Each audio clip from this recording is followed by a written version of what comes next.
नमस्कार, आपण पाहत आहात आपलं मलकापूर न्यूज।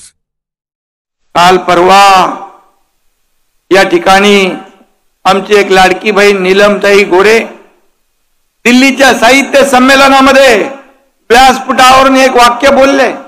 आता ते व्यासपीठ बरोबर होतं की चुकीचं होतं हा भाग वेगळा आहे, परंतु ते काही जणांना एवढं झोंबलं की चांगल्या मिरच्या लागल्या। आणि हा एकनाथ शिंदे त्यांना पुरून उरला होता।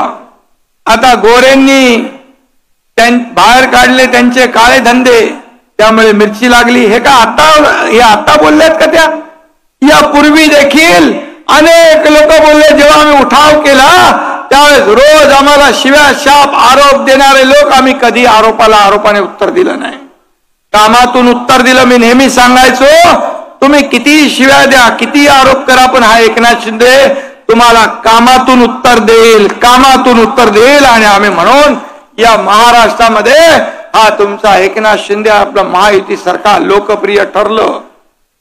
पण जेव्हापासून यांची खुर्ची गेली तेव्हापासून यांना लागली मिरची। ते काय पोट काय दुखतंय पोटात? कोणी प्रधानमंत्र्यांनी काम चांगलं केलं, अमित शाह साहेबांनी चांगलं काम केलं।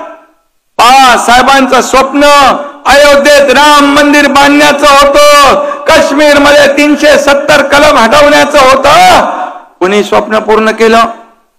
या देशाचे प्रधानमंत्री नरेंद्र मोदीजी यांनी अयोध्येमध्ये राम मंदिर बांधलं आणि काश्मीर मधलं 370 कलम मोदीजींच्या नेतृत्वाखाली अमित शाह साहेबांनी रद्द केलं।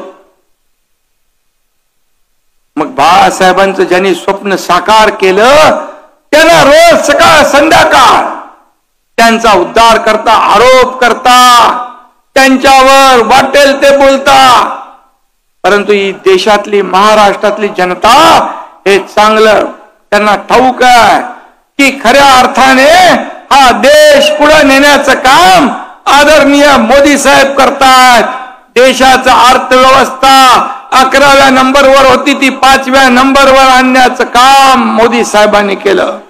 या चित्रातही या लाडकी बहीण एक आली दुसरी, आणि म्हणून देशाची अर्थव्यवस्था 5व्यावरून 3ऱ्यावर आणण्याचं काम आता या ठिकाणी करताय। सबस्क्राइब आणि बेल आयकॉनला प्रेस करायला विसरू नका। पाहत रहा आपलं मलकापूर न्यूज।